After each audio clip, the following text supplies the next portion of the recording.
جو تاریخی پس منظر ہے صرف یہ چند جملے کفایت کریں گے۔ سن 5 میں غزوہ احزاب کے بعد یہ حضور نے صحابہ سے کہہ دیا تھا کہ اب قریش میں وہ دم نہیں رہا کہ اب دوبارہ وہ تم پر چڑھ کر آئیں اور حملہ کریں۔ لن تغزوکم قریش بعد عامکم ھذا ولکنکم تغزونہم، اب انیشیٹو تمہاری طرف سے۔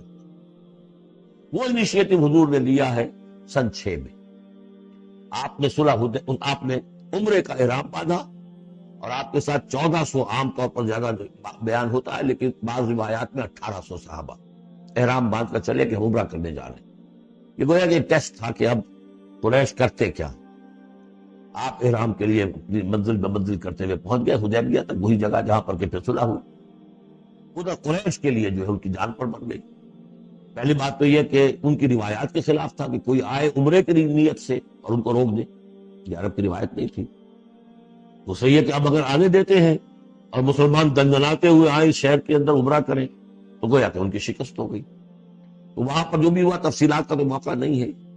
ایک طرف تو وہ تلے ہوئے تھے کہ جنگ کریں گے، اور جب حضرت عثمان کو حضور نے بھیجا ہے کچھ سلسلہ جنبانی کے لیے، وہاں ان کو روک لیا گیا، خبر مشہور ہو گئی کہ انہیں شہید کر دیا گیا۔ پھر حضور نے بیعت لی، وہ بیعت علی الموت کہلاتی ہے، بیعت علی لا نفر یا بیعت علی الموت، اور اس کا نام ہے بیعت رضوان۔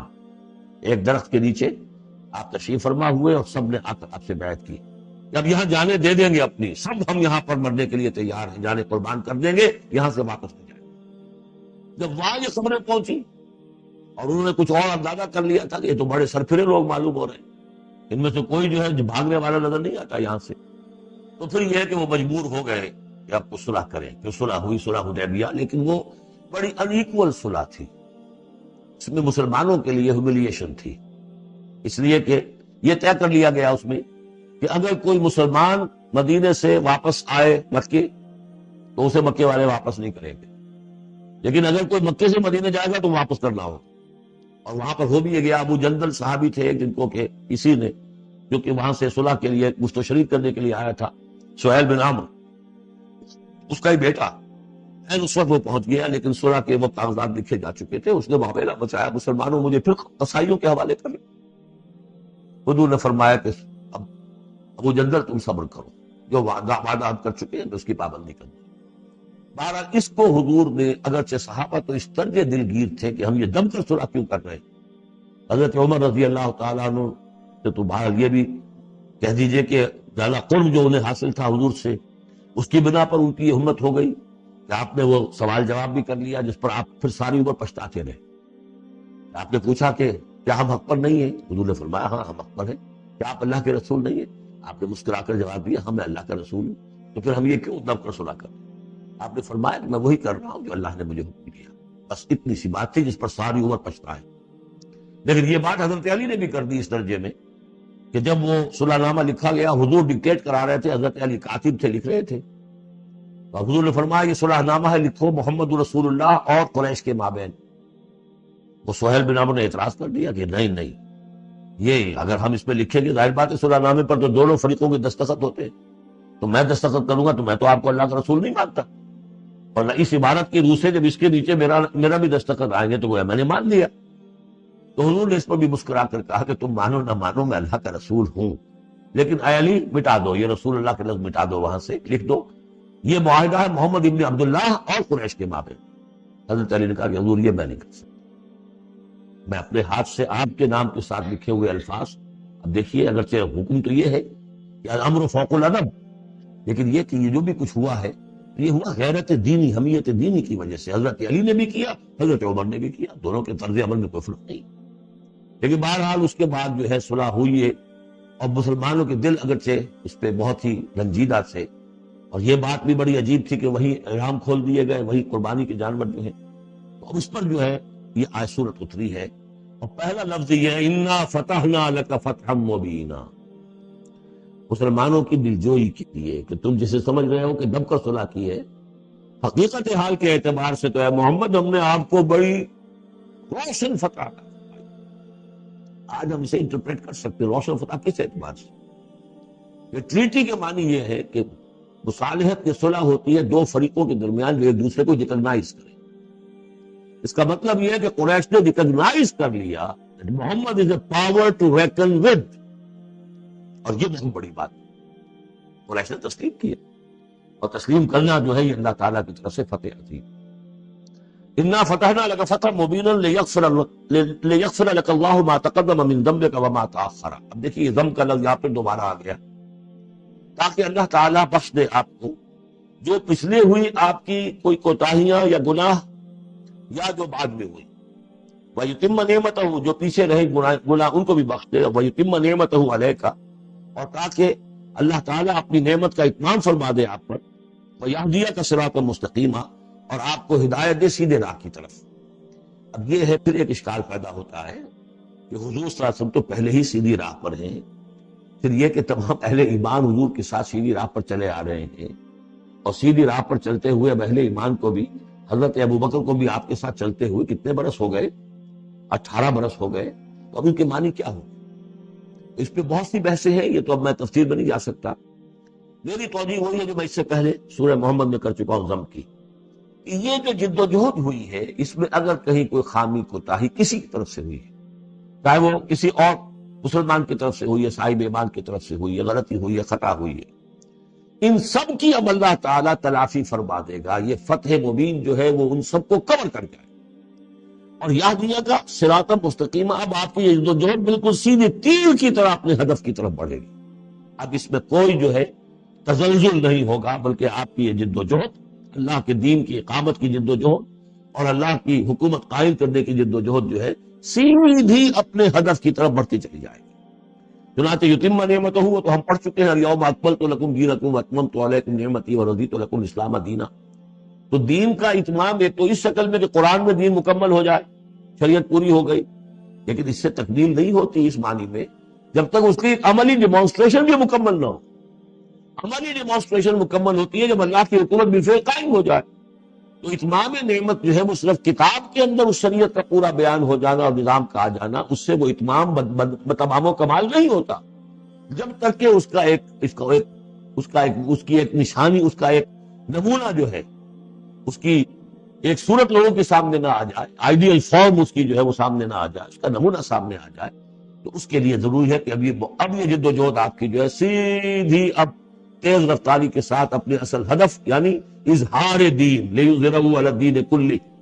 اور یہ آیت آ جائے گی اس سورہ مبارکہ کے آخر میں بھی کہ ہم نے بھیجا ہی آپ کو اے محمد اس لیے ہے کہ آپ اللہ کے دین کو غالب کریں. تو وہ اللہ کے دین کے غلبے کی جد و جہد اب تیر کی طرف سیدھی جائے گی. اللہ نے ساری اگلی پچھلی اگر کوئی اس میں کمیاں کوتاہیاں رہ گئی ہیں کسی کی طرف سے آپ کے ساتھیوں میں سے, ان سب کی تلافی کے لیے یہ فتح مبین آپ کو عطا کر دی. وَيَنْصُرَكَ اللَّهُ نَصْرًا عَزِيزًا اور اللہ آپ کی مدد کرے گا ایسی مدد کہ جس کے لیے کوئی شکست نہ ہو, بڑی زبردست مدد.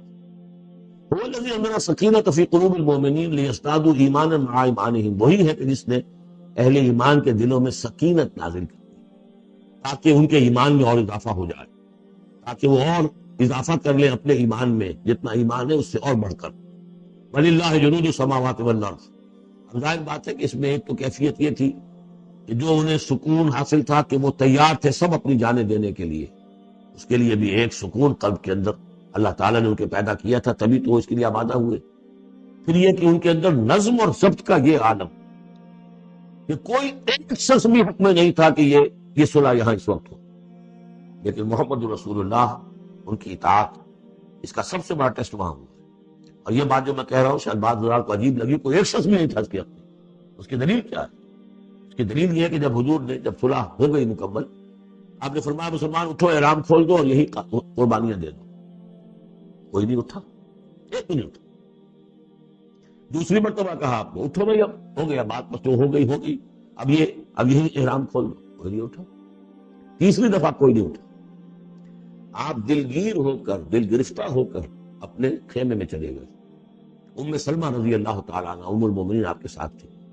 ان سے جا کر کہا, میں نے 3 مرتبہ مسلمانوں سے کہا اٹھو اور احرام کھول دو, کوئی نہیں اٹھا. انہوں نے کہا, مشورہ دیا کہ آپ کسی سے کچھ نہ کہیں, اپنی زبان سے کچھ نہ کہیں, آپ اپنا احرام کھول دیے. بس آپ آئے باہر, آپ نے قربانی دی, احرام کھول دیے, اس پر اب سب اٹھ.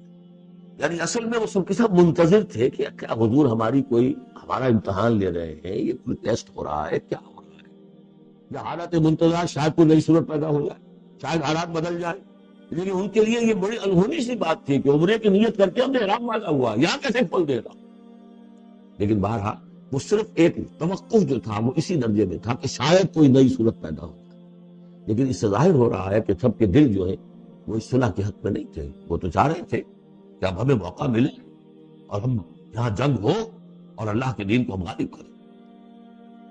هو الذي انزل السكينة في قلوب المؤمنين ليزدادوا ایمانا مع ایمانهم ولله جنود السماوات والارض. اور تمام آسمانوں اور زمین کے لشکر تو اللہ ہی کے ہیں.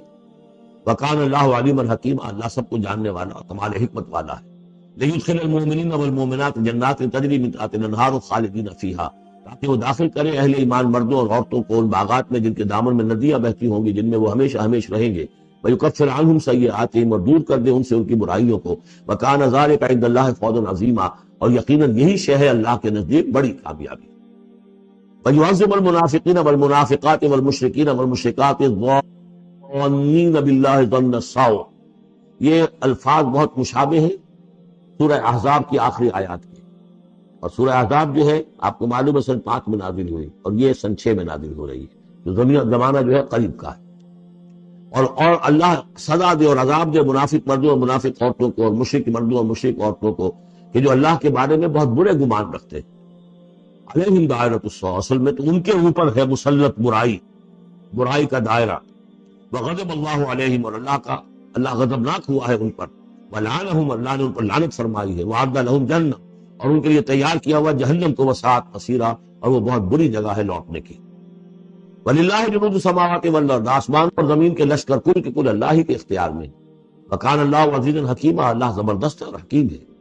پہلے آیا تھا عَلِيمًا حَكِيمًا، اب عَزِيزًا حَكِيمًا.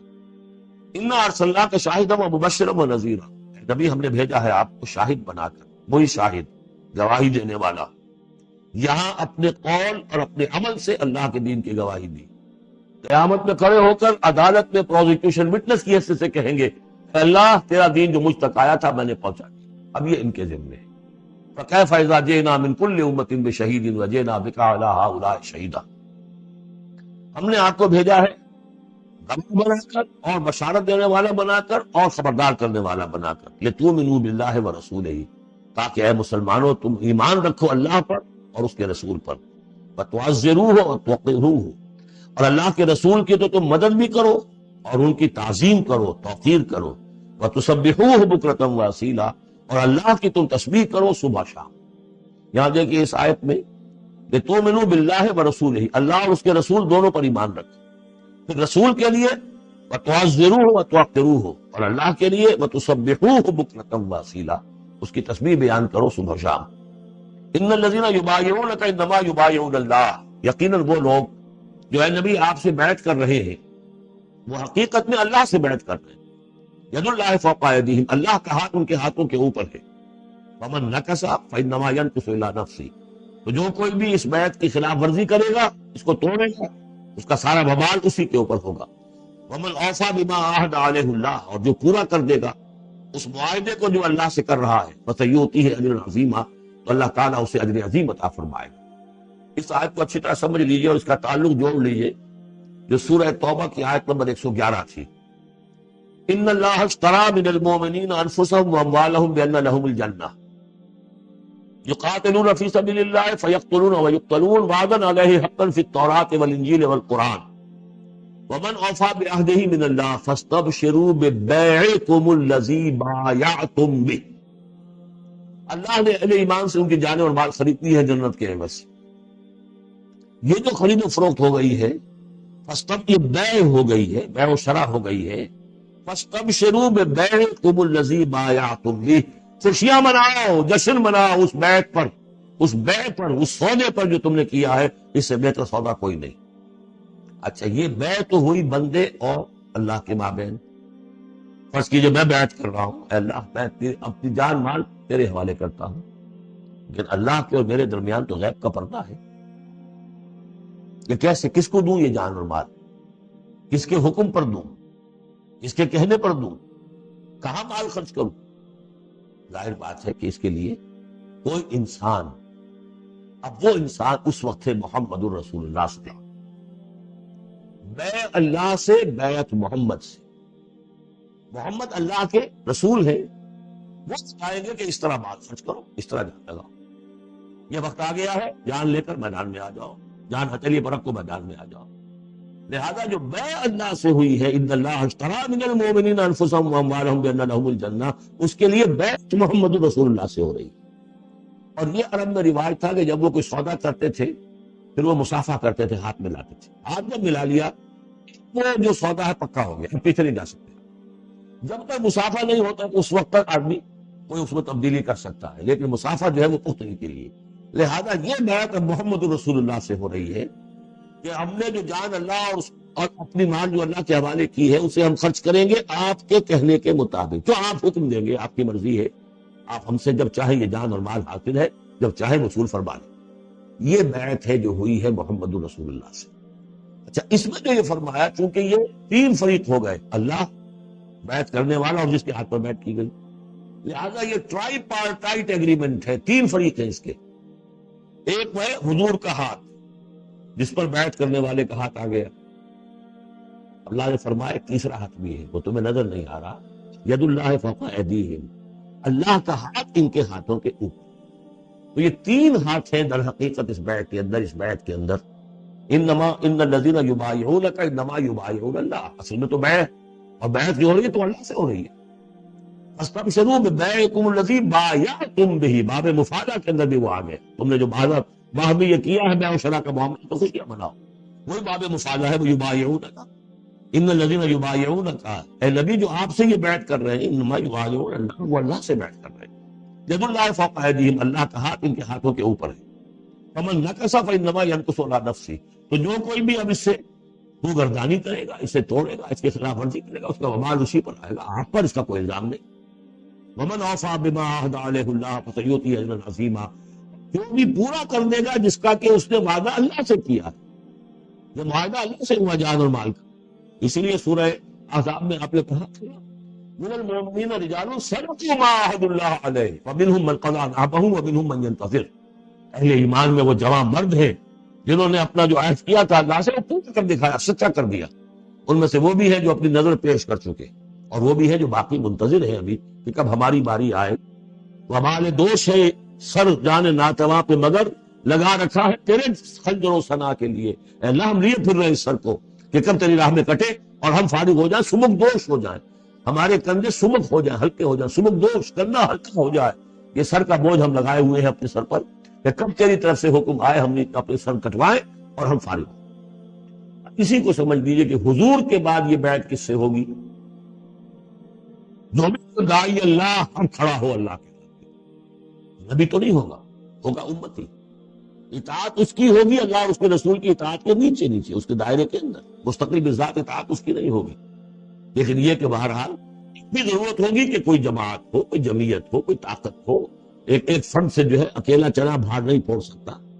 دین کو غالب کرنے کی جد و جہد، عقیم الدین جو ہم پڑھائے ہیں، یہ پورا سلسلہ جو ہے مکی صورتوں کا جو ان مدنی صورتوں کے ساتھ منسلک ہے، توحید عملی، اقامت دین. اور جو اس صورت کے اندر آ جائے گا لیظہرہ علی الدین کلہ، اس کے لیے جماعت چاہیے، جمعیت چاہیے. تو اب بھی کوئی اللہ کا بندہ ہوگا، آپ اسے ٹھوک بجا کر دیکھ لیں، اطمینان دیکھیں، سوچ دیکھیں اس کی رائے کیا ہے، وہ کیا سمجھتا ہے. اگر وہ دین سے بھی واقف ہے، اگر وہ یہ کہ زمانے کے حالات سے بھی واقف ہے، اس کی شخصیت کو دیکھیے، اس کے ماحول کو دیکھیے. اگر آپ کا دل گواہی دے کہ یہ کوئی بہروپیہ نہیں ہے، یہ واقعتاً سنسیئر آدمی ہے، خلوص کے ساتھ اس کے ہاتھ دے کر بیٹھ کے یہ ساتھ چلیے. یہی طریقہ مسنون اور منصوص ہے. یہی ایک طریقہ ہے جس کا قرآن مجید میں، یعنی نصوص کس کو کہتے ہیں؟ نصوص قرآنی، نصوص حدیث. حدیث میں بھی ذکر ہے تو بیعت کا ہے. باقی اور کوئی طریقہ جماعت سازی کا مسنون نہیں ہے. مباح وہ بھی ہے، جو بھی طریقہ اختیار کر لیا مباح ہے، حرام نہیں ہے. ممبرشپ ہے، ممبرشپ سے پھر امیر کا منتخب کرنا ہے 2 سال 4 سال کے بعد پھر انتخاب، ٹھیک ہے، کوئی شے حرام نہیں ہے جب تک کہ اس کی حرمت کے لیے کوئی دلیل نہ ہو. لیکن مسنون اور منصوص اور معصور، 3 الفاظ. نصوص قرآن و سنت میں جس کا تذکرہ ہے وہ بیعت. جو مسنون ہے پوری زندگی حضور کی جو ہے اس میں کتنی بیعتیں ہوئی ہیں؟ بیعت عقبہ اولیٰ، بیعت عقبہ ثانیہ، بیعت رضوان، اور پھر یہ کہ نحن الذین بایعوا محمدا علی الجہاد ما بقینا ابدا. جب غزوہ احزاب میں جب وہ خندق کھودی جا رہی تھی تو یہ شعر پڑھ رہے تھے صحابہ کرام ہم ہیں وہ لوگ کہ جنہوں نے محمد سے بیعت کی ہے، جہاد کی، اب یہ جہاد جاری رہے گا جب تک جان میں جان۔ یہ ہے ساری زندگی میں آپ کی بیعت کا نظام۔ اس کے بعد خلافت ہوئی تو بیعت پر ہوئی، حضرت ابو بکر سے بیعت، عمر سے بیعت، مشورہ علیہ بات ہے، جب طے ہو گیا کہ ہم یہ ہوں گے تو بیعت۔ پھر خلافت میں کچھ غلط وقت پیدا ہو رہا تھا، حضرت حسین رضی اللہ تعالیٰ عنہ اور حضرت عبداللہ ابن زبیر رضی اللہ تعالیٰ عنہما یہ کھڑے ہوئے، جنہوں نے جمعیت بنائی بیعت کی بنیاد پر بنائی۔ یہ دوسری بات ہے کہ جو کوفی تھے انہوں نے جو بیعت کی تھی حضرت حسین سے وہ توڑ دی انہوں نے، فمن نکث فانما ینکث علی نفسہ۔ اس کے بعد ہمارے ہاں اگر کوئی سلسلہ بنا ہے ارشاد کا، تزکیہ نفس کا، صوفیاء کا، وہ بھی بیعت، بادشاہ ہوتے تھے تو بیعت۔ پچھلی صدی میں جتنے جہاد ہوئے، ہمارے ہاں سب سے بڑا جہاد ہوا پچھلی صدی کا، 19ویں صدی عیسوی کا، سید احمد بریلوی رحمۃ اللہ علیہ اور شاہ اسماعیل شہید رحمۃ اللہ علیہ، ان لوگوں کا جو بیعت کی بنیاد پر جماعت، کوئی اور بنیاد جماعت سازی کی نہیں۔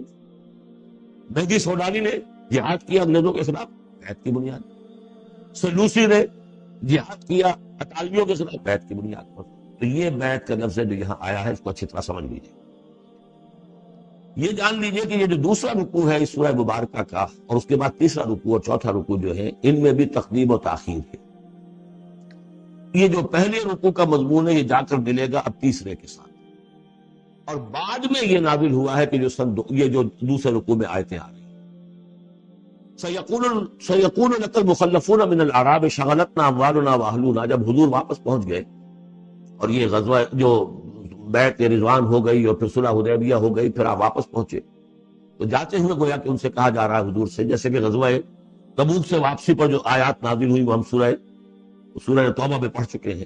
ان قریب کہیں گے وہ لوگ کہ پیچھے رہ جانے والے تھے، من الاعراب، اعراب میں سے، شغلتنا اموالنا واہلونا، حضور نے عام اعلان کروایا تھا، فرض نہیں تھا، سب کے لیے لازم نہیں تھا، عمرے کے لیے چلنے کے لیے کہا تھا چلے، جتنے لوگ چل سکتے ہیں چلے۔ تو اب آئیں گے یہ وہ اعراب جو ہے بادیہ نشین، اور وہ کہیں گے حضور ہم مشغول رہے اپنے اموال میں، اپنے ڈھور ڈنگر کی دیکھ بھال میں، اپنے اہل و عیال میں، ہم آپ کے ساتھ نہیں جا سکے، فاستغفر لنا، تو ہمارے لیے استغفار کیجئے۔ یقولون بألسنتہم ما لیس فی قلوبہم، یہ لوگ اپنے منہوں سے وہ کچھ کہہ رہے ہیں اپنی زبانوں سے، ان کے دلوں میں نہیں ہے، دلوں میں کچھ اور ہے۔ یہ منافقوں کا تذکرہ ہو رہا ہے اعراب میں سے۔ قل فمن یملک لکم من اللہ شیئا ان اراد بکم ضرا او اراد بکم نفعا، ان سے کہیے کہ اگر اللہ تعالیٰ نے تمہارے لیے کوئی بھی اگر ضرر کا فیصلہ کیا تھا تو، اور اگر خیر کا فیصلہ کیا تھا تو کون سی چیز روک سکتی ہے؟ من یملک لکم من اللہ شیئا، کون ہے وہ کہ جو اختیار رکھتا ہو تمہارے بارے میں اللہ کی طرف سے کچھ بھی، اگر اس نے ارادہ کیا ہو ضرر کا، یعنی اگر کوئی خرابی ہونی تھی تو کیا تمہارے یہاں ہونے کی وجہ سے روک ملی تھی؟ یا اگر خیر کوئی آنا تھا تو تمہاری غیر موجودگی میں نہیں آ سکتا تھا؟ پیچھے رہ جانا چاہیے باقیدار، کیوں نہیں؟ اگر کوئی خیر آنا تھا تو تمہاری غیر موجودگی میں بھی آ سکتا، وہ شر آنا تھا وہ تمہاری موجودگی میں بھی آ سکتا۔ تو جب تمہاری موجودگی اور ناموجودگی اللہ کے اعتبار سے تو بالکل برابر ہے، تو تمہارا یہ بہانہ تراشنا جو ہے یہ صحیح نہیں ہے۔ بل کان اللہ بما تعملون خبیرا، بالکل تم جو کچھ کرتے رہے ہو اللہ اس سے باخبر ہے۔ وہ کیا ہے؟ اب ان کے دل کی بات اللہ تعالیٰ، ان کے دل میں جو چور تھا، بل ظننتم، تمہیں یہ گمان ہو گیا تھا، ان لن ينقلب الرسول والمؤمنون الى اہلہم ابدا، ان کو یہ گمان ہوا کہ ان کا تو معلوم ہوتا ہے کہ واقعتاً کوئی دماغ خراب ہو گیا مسلمانوں کا، قریش پر چڑھائی کرتے جا رہے ہیں۔ قریش، یہ تو سمجھیے کہ ان کے لیے ابھی تک عرب میں جو ان کی حیثیت تھی قریش کی، وہ سمجھتے تھے کہ اب تو یہ موت کے منہ میں جا رہے ہیں، اب یہ واپس ان میں سے کوئی آنے والا نہیں ہے۔ بل ظننتم، تم نے یہ گمان کیا تھا، ان لن ينقلب الرسول والمؤمنون الى اہلہم ابدا، کہ اب واپس آئیں گے ہی نہیں رسول اور اہل ایمان اپنے گھر والوں کی طرف۔ وَزُيِّنَ ذَلِكَ فِي قُلُوبِكُمْ، اور یہ تمہارے دلوں میں کھما دی گئی بات۔ وَظَنَنْتُمْ ظَنَّ السَّوْءِ، اور تم نے بہت برا گمان کیا۔ وَكُنْتُمْ قَوْمًا بُورًا، اور تم ہو ہی تباہ ہونے والے لوگ۔ یہ منافقین اعراب کا تذکرہ، اور یہ کب ہو رہا ہے؟ سن 6 میں۔ سن 2 کے اندر جو معاملہ تھا وہ بھی ہم دیکھ چکے، وہ جو سورہ محمد کے اندر آیا معاملہ، جبکہ ابھی یہ مرحلہ شروع ہو رہا تھا، ابھی قتال کا سلسلہ شروع ہونے والا تھا، اس وقت بھی ان کے دلوں میں صلح جوئی، امن سے کام کرو، صلح سے کام کرو، یہ خامخواہ جو ہے یہ اس طرح کی مہم جوئی مناسب نہیں ہے، اس وقت ان کا یہ خیال۔ وَمَن لَّمْ يُؤْمِن بِاللَّهِ وَرَسُولِهِ فَإِنَّا أَعْتَدْنَا لِلْكَافِرِينَ سَعِيرًا، جو کوئی اللہ اس کے رسول پر ایمان نہ رکھے، اللہ تعالیٰ نے ایسے کافروں کے لیے تو جہنم تیار کر رکھی ہے۔ وَلِلَّهِ مُلْكُ السَّمَاوَاتِ وَالْأَرْضِ يَغْفِرُ لِمَن يَشَاءُ، اللہ آسمانوں اور زمین کی بادشاہی اللہ ہی کے لیے ہے، وہ بخشتا ہے جس کو چاہتا ہے، وَيُعَذِّبُ مَن يَشَاءُ، اور عذاب دے گا جس کو چاہے گا، وَكَانَ اللَّهُ غَفُورًا رَحِيمًا، اور اللہ تعالیٰ غفور الرحیم ہے۔ سَيَقُولُ الْمُخَلَّفُونَ إِذَا انطَلَقْتُمْ إِلَىٰ مَغَانِمَ لِتَأْخُذُوهَا، اب یہ نوٹ کر لیجئے تاریخی اعتبار سے کہ اس کے فوراً بعد جو ہے اگلے ہی سال حضور نے، اب جب کہ قریش سے صلح ہو گئی تو آپ یکسو ہو گئے، ادھر سے کوئی حملہ اب نہیں ہوگا، تو آپ نے اپنی پوری طاقت لے کر خیبر پر حملہ کیا، جو گڑھ بن گیا تھا یہودیوں کا، جو بنو قینقاع اور بنو نذیر نکالے گئے تھے، جا کے وہیں آباد ہو گئے تھے، پہلے سے بھی وہاں پر وہ بڑا گڑھ تھا، ان کے بڑے قلعے تھے، بڑے یعنی فورٹیفائڈ، اور وہاں پر سارا وہ اب حضور نے ان کی جو ہے سرکوبی کی۔ جب حضور خیبر کی طرف جا رہے تھے، اب ان کا ہم بھی چلتے ہیں آپ کے ساتھ، اس لیے انہیں یقین تھا کہ فتح ہوگی اور مال غنیمت آئے گا۔ سَيَقُولُ الْمُخَلَّفُونَ إِذَا انطَلَقْتُمْ إِلَىٰ مَغَانِمَ، اور اے مسلمانوں جب تم اب جاؤ گے غنیمت حاصل کرنے کے لیے، یعنی اب جو غزوہ خیبر کی طرف جو پیش قدمی کرو گے، تو یہی لوگ جو پہلے پیچھے رہ گئے تھے وہ یہ کہیں گے ضرور نتبعکم، ہم بھی آپ کے ساتھ چلے، اجازت دیجیے۔ یریدون ان یبدلوا کلام اللہ، یہ اللہ کے کلام کو بدل دینا چاہتے ہیں، وہ اللہ کا کلام اگلے رکوع میں آ رہا ہے کہ ان کے بارے میں طے کر دیا گیا تھا کہ جو لوگ اس صلح حدیبیہ کے موقع پر نہیں گئے ہیں ساتھ حضور کے، وہ اب ان کو کسی بھی دوسری نیکسٹ جنگ کے اندر شمولیت کی اجازت نہیں ہوگی، وہ آگے آ رہا ہے، اس لیے اس کے سمجھنے میں تھوڑی سی دقت ہوتی ہے، لیکن سمجھ لیجئے کہ وہ آگے ہے، اسی لیے تقدیم و تاخیر کی میں نے بات آپ سے کی تھی۔ یریدون ان یبدلوا کلام اللہ، یہ چاہتے ہیں کہ اللہ کے کلام کو تبدیل کر دیں، اللہ کے حکم کو بدل دیں۔ وَلَن تَتَّبِعُونَا، کہہ دیجئے کہ نہیں اب تم ہمارے ساتھ نہیں جاؤ گے، کَذَٰلِکُمْ قَالَ اللَّهُ مِن قَبْلُ، یہ بات اللہ تعالیٰ پہلے ہی کہہ چکا ہے پہلے، اور اس صورت میں آ رہا ہے ذرا بات۔ فَسَيَقُولُونَ بَلْ تَحْسُدُونَنَا، وہ کہیں گے یہ تو آپ لوگ حسد کر رہے ہیں ہم سے، آپ ہمیں ساتھ میں لے جانا چاہتے ہیں جبکہ ہمیں اندازہ ہے کہ وہاں پہ غنیمتیں ملیں گی۔ بل کانوا لا یفقہون الا قلیلا، حقیقت یہ ہے کہ یہ فہم ہی نہیں رکھتے، تفقہ ہی نہیں رکھتے مگر بہت ہی تھوڑی۔ قل للمخلفین من الاعراب، یہ جو لوگ رہ گئے تھے پیچھے، یہ بدو لوگ، ان سے کہہ دیجئے ستدعون الی قوم اولی باس شدید، ان قریب پھر تمہیں بلایا جائے گا ایک ایسی قوم کی طرف، ایسے قوم کے مقابلے کی طرف جو بڑی طاقت والی ہو، تو قاتلونہم او یسلمون، یا تم ان سے قتال کرو گے یا وہ مسلمان ہوں گے اور یا وہ اطاعت قبول کریں۔ اس سے ہے اشارہ در حقیقت جو نیا سلسلہ جنگوں کا اب شروع ہونے والا تھا، اور وہ تھا سلطنت روما کے خلاف غزوہ موتا۔ اب اندرون ملک عرب کا معاملہ جو تھا وہ ختم ہوا، اب تو اصل جو معاملہ پیش آنا ہے وہ انقلاب محمدی کا بین الاقوامی مرحلہ ہے، تصدیر الانقلاب، انقلاب کو اب آگے ایکسپورٹ کرنا ہے، اور اب ٹکراؤ ہونے والا ہے جس کی پیشگی خبر دی جا رہی ہے سلطنت روما کے ساتھ، جہاں سٹینڈنگ آرمیز تھی لاکھوں کی، رومن لیجنز مشہور ہے تاریخ کے اندر، غرق آہن اور ٹرین، تو تمہیں بلایا جائے گا اس وقت، پھر تمہیں ایک موقع دے دیا جائے گا، ستدعون الی قوم اولی باس شدید تقاتلونہم او یسلمون، اور یہ اصل میں تین چیزیں آ گئی وہی کہ اب جو بھی اس عرب سے باہر جو معاملہ ہوا ہے، یا تو وہ اسلام لے آئے یا وہ اطاعت قبول کر لیں، یہ دونوں یسلمون میں شکلیں ہو جائیں گی، اطاعت قبول کر لیں گے اسلام لے آئے یا پھر جنگ ہوگی۔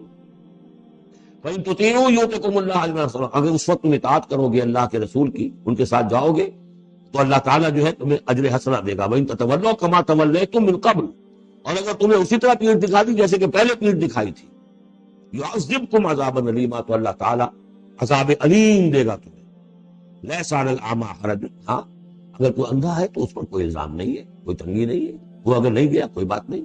وَلَا عَلَى الْأَعْرَجِ حَرَجٌ، نہ کوئی لنگڑا ہے تو اس کے لیے بھی نہیں ہے۔ وَلَا عَلَى الْمَرِيضِ حَرَجٌ، اسی طریقے سے کوئی بیمار ہے تو اس پر بھی کوئی اس کی باس پرس نہیں ہے۔ وَمَن يُطِعِ اللَّهَ وَرَسُولَهُ يُدْخِلْهُ جَنَّاتٍ تَجْرِی مِن تَحْتِهَا الْأَنْہَارُ، اور جو اللہ تعالیٰ اور اس کے رسول کی اطاعت کرے گا اللہ تعالیٰ اس کو داخل کرے گا ان باغات میں جن کے دامن میں ندیاں بہتی ہوں گی۔ وَمَن يَتَوَلَّىٰ، اور جو کوئی پلٹ جائے، پیچھ موڑ لے، يُعَذِّبْهُ عَذَابًا عَلِيمًا، اللہ تعالیٰ اسے عذاب علیم، دردناک عذاب دے گا۔ اب اس کے بعد یہ پہلے رکوع والا مضمون جو بیعت کا مضمون چل رہا تھا، وہی بیعت کا مضمون اب آگے یہاں چل رہا ہے۔ یہ بیچ والا جو ہے دوسرے رکوع کا مضمون یہ اس کے بعد کا تھا، پہلے آ گیا۔ وہاں جو فرمایا تھا کہ ان الذین یبایعونک انما یبایعون اللہ، اب آگے چلیے لقد رضی اللہ عن المؤمنین اذ یبایعونک تحت الشجرہ، اللہ راضی ہو گیا ان اہل ایمان سے جو آپ سے بیعت کر رہے تھے درخت کے نیچے. فعلم ما فی قلوبہم، تو اللہ تعالیٰ کے علم میں ہے جو کچھ ان کے دلوں میں تھا. تو اس وقت ذوق شہادت اور جوش جہاد تھا، ابھی وہ صلح کی بات تو ہوئی نہیں، وہ تو بیعت کر کے بولنے کی بات ہوئی ہے. فانزل سکینت علیہم، اللہ نے ان پر سکینت، سکون، اطمینان نازل کر دیا. وَأَصَابَهُمْ فَتْحٌ قَرِيبٌ، اور انہیں فتح جو بھی بہت قریب، وہ فتح قریب وہی ہے، اِنَّا فَتَحْنَا لَكَ فَتْحًا مُبِينًا. اس صلح کو کہا گیا کہ فوری طور پر انہیں فتح مل گئی. وَمَغَانِمَ كَثِيرَةً يَأْخُذُونَهَا، اور بہت سی غنیمتیں ہیں جو وہ اور جو لیں گے، حاصل کریں گے. وَكَانَ اللَّهُ عَزِيزًا حَكِيمًا، اور اللہ تعالیٰ زبردست ہے، حکمت والا. وعدکم اللہ مغانم کثیرۃ تاخذونها، اے مسلمانوں اللہ کا تم سے وعدہ ہے بہت سی غنیمتیں تمہیں ملیں گی. فعجل لکم هذه، تو یہ تو تمہیں نقد دے دی ہے، فوری طور پر دے دی ہے یہ فتح جو تمہیں مل گئی ہے. وکف ایدی الناس عنکم، اور اللہ تعالیٰ نے روک لیا لوگوں کے ہاتھوں کو تم سے. لتکون آیۃ للمؤمنین، تاکہ یہ اہل ایمان کے لیے ایک نشانی بن جائے. ویہدیکم صراطا مستقیما، اور اللہ تعالیٰ تمہاری رہنمائی فرمائے سیدھے راستے کی طرف. یعنی اب تمہاری جد و جہد جو ہے وہ تیر کی طرح سیدھی کامیابی کے آخری مراحل تک پہنچ جائے. بارک اللہ لی ولکم فی القرآن العظیم ونفعنی وإیاکم بالآیات والذکر الحکیم.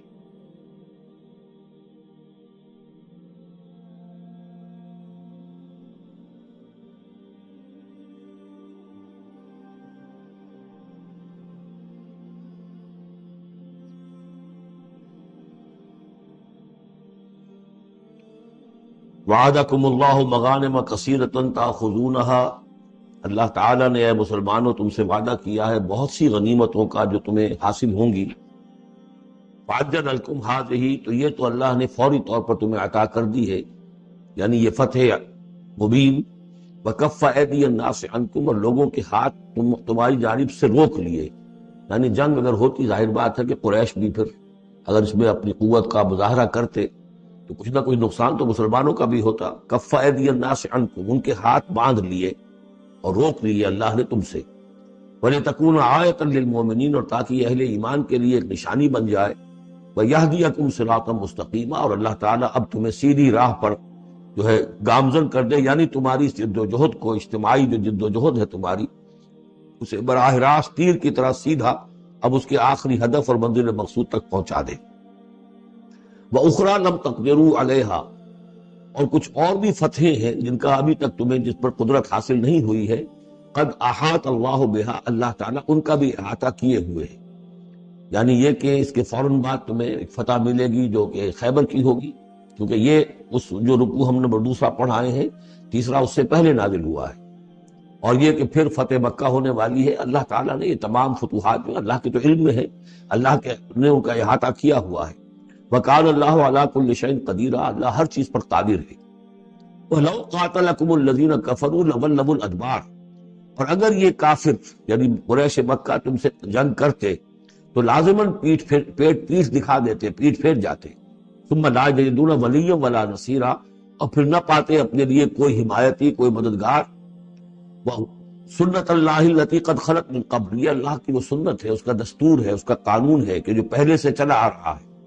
یعنی یہ کہ اللہ تعالیٰ اپنے رسولوں کی مدد کرتا ہے. تو اب رسول کے ساتھ اگر وہ جنگ پر آمادہ ہو گئے ہوتے تو یقیناً ان کو پیٹھ دکھانی پڑتی، شکست ان کا مقدر بنتی. سنت اللہ التی قد خلت من قبل ولن تجد لسنت اللہ تبدیلا، اور نہیں پاؤ گے تم اللہ کی سنت اور اللہ کے دستور میں کوئی تبدیلی. وَهُوَ الَّذِي كَفَّ أَيْدِيَهُمْ عَنْكُمْ وَأَيْدِيَكُمْ عَنْهُ بِبَطْنِ مَكَّةَ، وہی ہے جس نے روک لیے ان کے ہاتھ تمہاری طرف بڑھنے سے اور تمہارے ہاتھ ان کی طرف بڑھنے سے. بِبَطْنِ مکہ، بیچ شہر مکے کے، یعنی مکے کی وادی میں اور مکے کے شہر میں اگر یہ جنگ ہوتی اور یہ خونریزی ہوتی.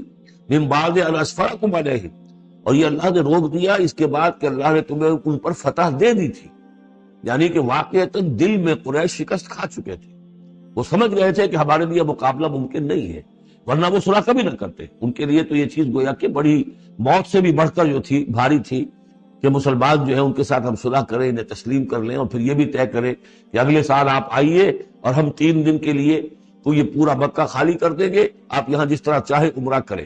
یہ شرط بھی اس میں شامل تھی اگلے سال، لیکن اس سال آپ کو جانا پڑے گا، ہماری ناک جو ہے اتنی نہ کٹے کہ اسی سال آپ عمرہ کر لیں. لیکن یہ ہے کہ بہرحال آئندہ آپ آئیں گے۔ تو اس کے بعد کہ اللہ نے انہیں تمہیں ان پر فتح دے دی تھی، وَكَانَ اللَّهُ بِمَا تَعْمَلُونَ بَصِيرًا، اور جو کچھ تم کر رہے ہو اللہ اسے دیکھ رہا ہے۔